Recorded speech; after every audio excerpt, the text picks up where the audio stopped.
From Southern Colorado's high-definition news leader, this is News Channel 13, where the news comes first. Two men in power now facing allegations against them. Sheriff Terry Makita is accused of sexual misconduct in an equal employment opportunity complaint filed against him. And Woodland Park Mayor David Turley arrested, facing charges of sexual assault on a child. We have the latest on both investigations. And we have had another round of severe weather for southern Colorado. In fact, a few storms threatening the burn scars. We're tracking the latest coming up. Good evening, everyone, and thanks for joining us. I'm James Jarman. And I'm Heather Skold. El Paso County Sheriff Terry Makita is now under investigation after workforce complaints were filed a week and a half ago. The Gazette reports the complaints include sex with subordinates and creating a hostile work environment.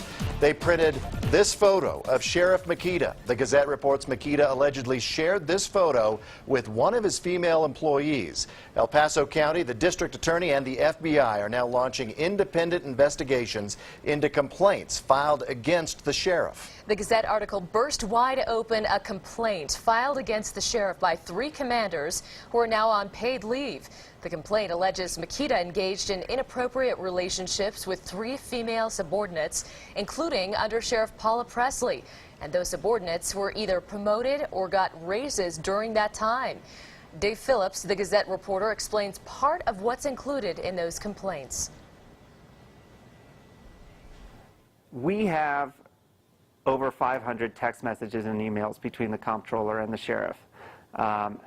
And those conversations appear to make it pretty clear that they had more than just a professional relationship. They're talking about how much they love each other, how much they miss each other, want to be with each other. A lot of them are very sexually explicit.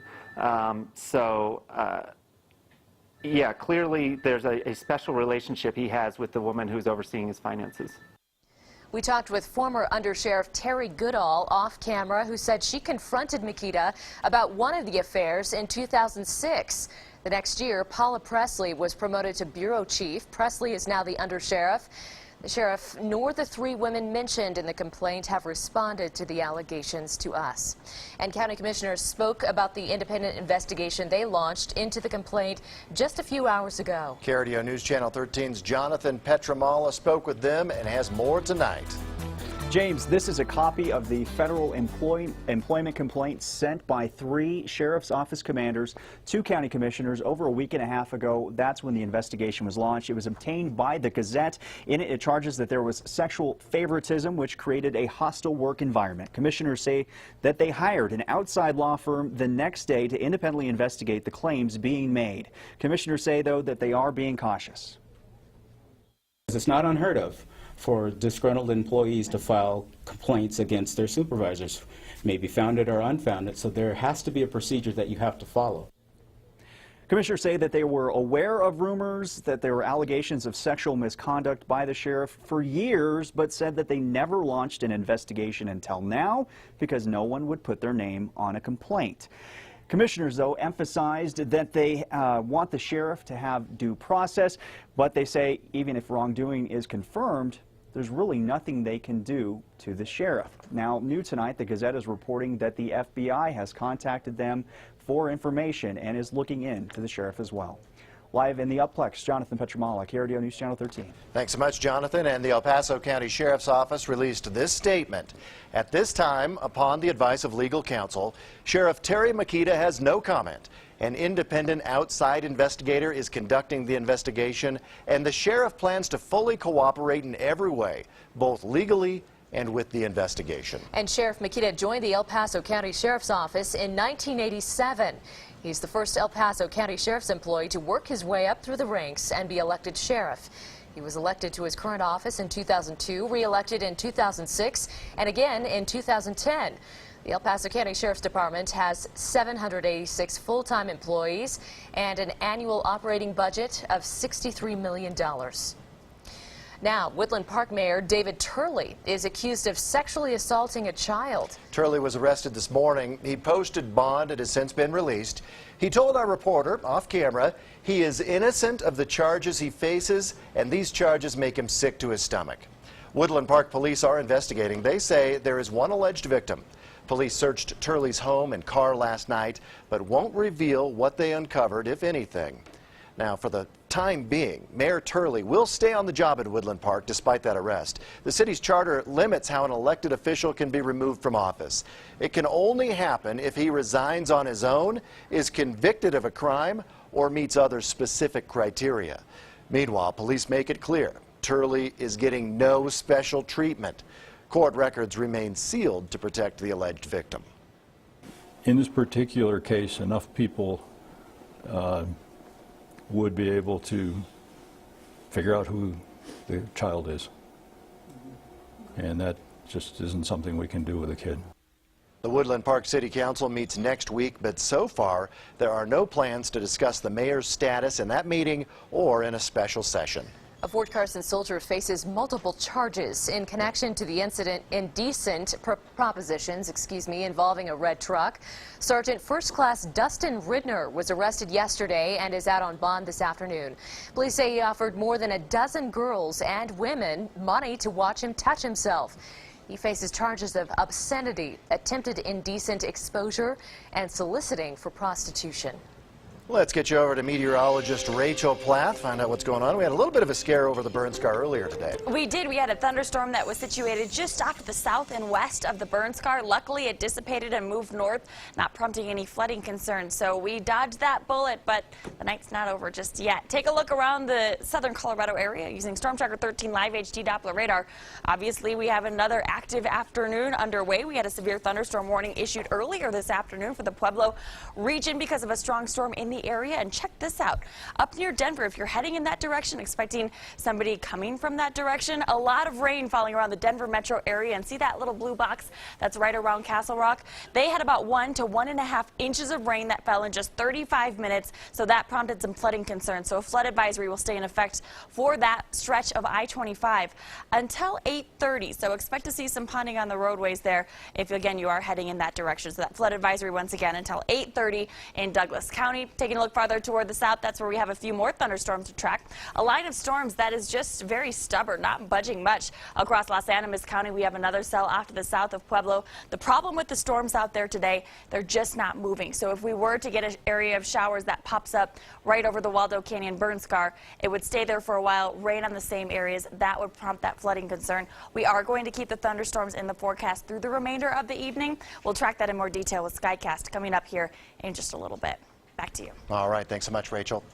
Well, the bad luck of his military unit has gone down in history, and he is now the only one left to tell the story. Major Duke Boswell joined the military in 1940 and is the only surviving member of 4 combat jumps in World War II, including Sicily, Italy, Holland, and Normandy.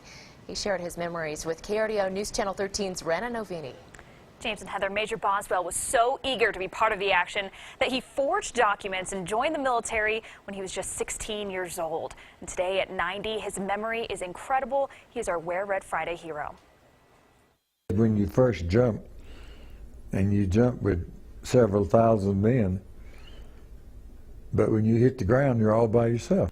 I wasn't fearful. As I said, we had made 2 combat jumps before, and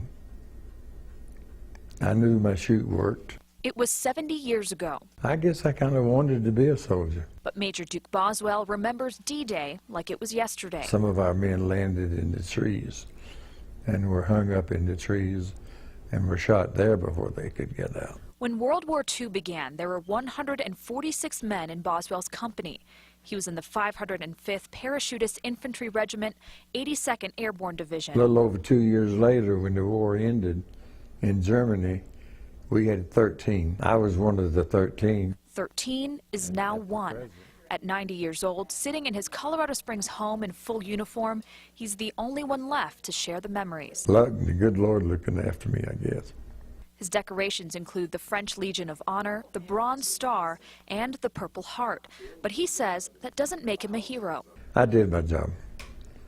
I'd say the heroes were the ones we left over there. People who could have been brilliant scientists, doctors, musicians are gone. Gone, but not forgotten.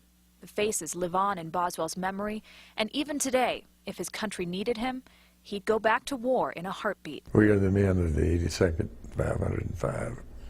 We're ready to go again when you call us.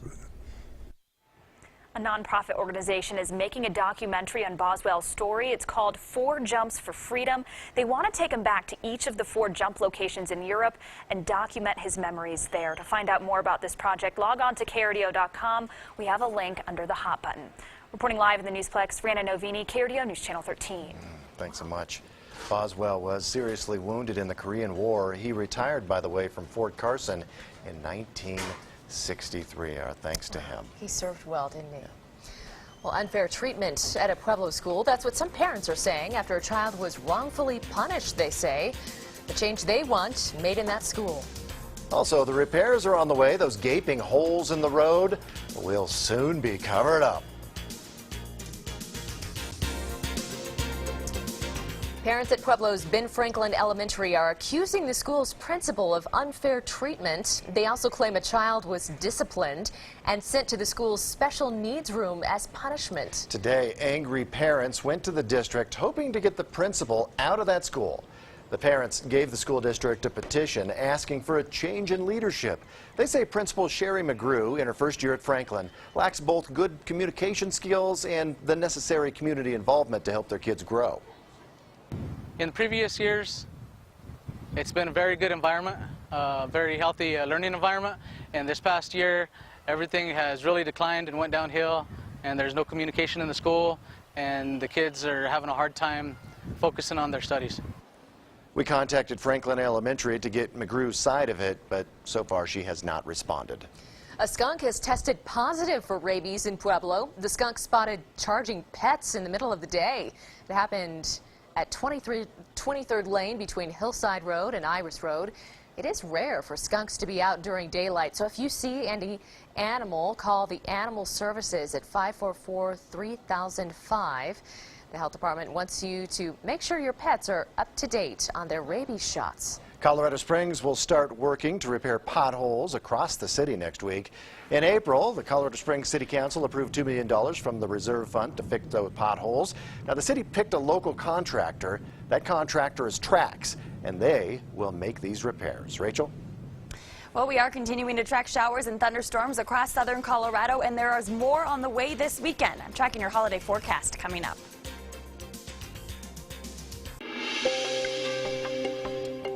And we are continuing to track yet another round of thunderstorms this afternoon, but it's not just the rain that we have seen across southern Colorado.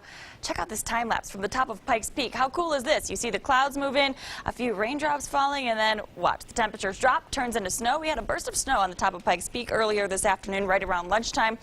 Didn't see much in the way of accumulation, and obviously through the afternoon, the majority of it melted away, but kind of cool to see what the elevation does to what kind of water you see falling from the sky. Taking a look at Storm Tracker 13 live HD Doppler radar, we still have several areas that are continuing to get that rain out there this evening, particularly across southern portions of Pueblo County. You can see those cells near Rye and just to the north of Walsenburg. Off to the west of Walsenburg, we also have a cluster of thunderstorms.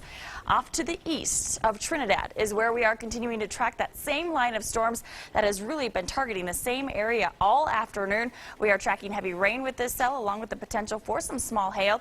We'll continue to keep an eye on that. Farther toward the north around Denver, if you are traveling to this area, it's going to be a slow go around the metro area for the evening drive. And the reason why we are tracking very heavy rain, the rain fell so heavily around the Castle Rock area that it actually prompted a flood advisory by the National Weather Service. They got between 1 and 1.5 inches in just about a half an hour. So a lot of heavy rain associated with those cells.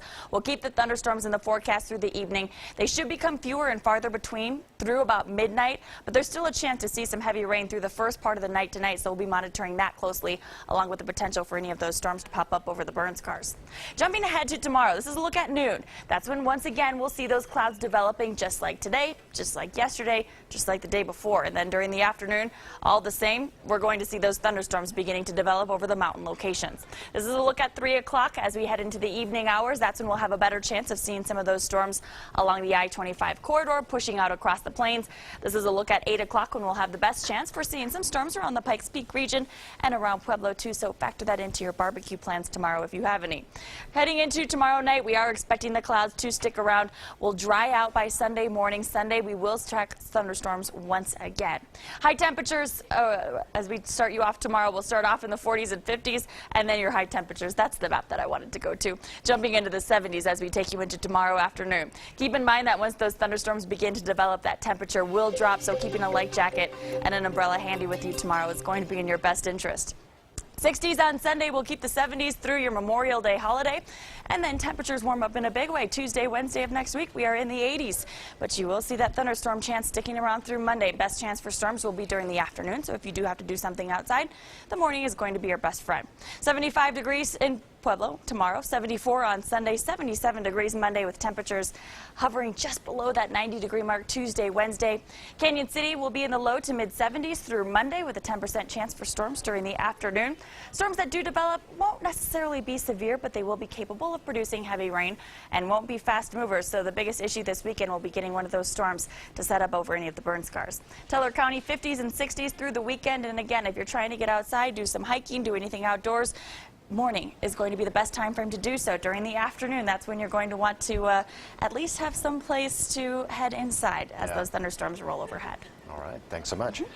When you're a Denver Bronco, if you throw a glass at somebody, you're going to be in the headlines. Yes, yes, you can't avoid that or escape that for that matter. Coming up in sports, not a good day for the Denver Broncos. We'll tell you what players in trouble and what happened to Matt Russell, one of the Broncos executives. That's coming up in sports.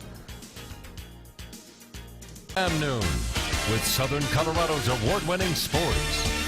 Good evening, everybody. Broncos safety TJ Ward was in a Denver court today after he was charged with misdemeanor assault and disturbing the peace. Ward is accused of throwing a glass mug at a bartender in a strip club. Apparently, the 27-year-old brought in a bottle from the outside into the club. The bartender asked Ward to bring the bottle to his car or to throw it away. Ward returned minutes later with a non-alcoholic drink, and he asked the bartender for a cup of ice. The bartender claims Ward poured from the bottle that she asked him to get rid of into the cup, and that's when she grabbed the drink and poured it out. And then Ward proceeded to throw a mug at her. Ward is scheduled to appear in court again on June 23rd. Matt Russell, the Broncos' director of player personnel, was sentenced to 7 months in jail today. Last July, Russell was arrested after he rear-ended a Breckenridge police car on Highway 9. Russell pleaded guilty to driving under the influence, careless driving, and possession of an open container. Through a press release, the Broncos say they are pleased with the way Russell has made a positive change in his life since the incident. Russell is eligible for work release and may make arrangements to serve his jail sentence in his home in Arapahoe County. Now, in order to try and move north in the National League West, the Rockies will try to win in the South this Memorial Day weekend. The Rockies enter the night 3 games out of first place. The Rockies are in Atlanta beginning a series of the Bravos tonight. Jordan Pacheco getting the job done. Ground ball, that would get Nolan Arenado home. Rockies would go up 1-0. Arenado just left the game with a finger injury. Rockies up 1-0 in the second. Finally, it's time to take a look back at the week in sports with a segment we call The Good, The Bad, and The Ugly. We begin with the good. Now, this is a good response. Earlier this week, Troy Tulowitzki was accused by a Giants broadcaster of stealing signs. So Tulo responded by changing his walk-up song to Ace of Bases, I Saw the Sign. The bad, this throw by Josh Donaldson of the A's. I mean, it is nowhere near first base. Oofta, right? The ugly. A fan at an Angels game on Monday night injures an elderly lady as he jumps over his seat to catch a foul ball. He caught the ball, but he had no idea he hurt the woman behind him. As you can see, she's saying, "Oh, my shoulder," and that is the good, the bad, and the ugly. So I think what we've determined and what we've got out of this sportscast is drinking does not lead to many good things. Or excessive drinking, I should say. And when you see a guy in an elephant hat turn around and look like that, you know you threw a bad ball. That's an upset fan. A positive day on Wall Street. The Dow Jones Industrial rose 63. The NASDAQ Composite added 31 points.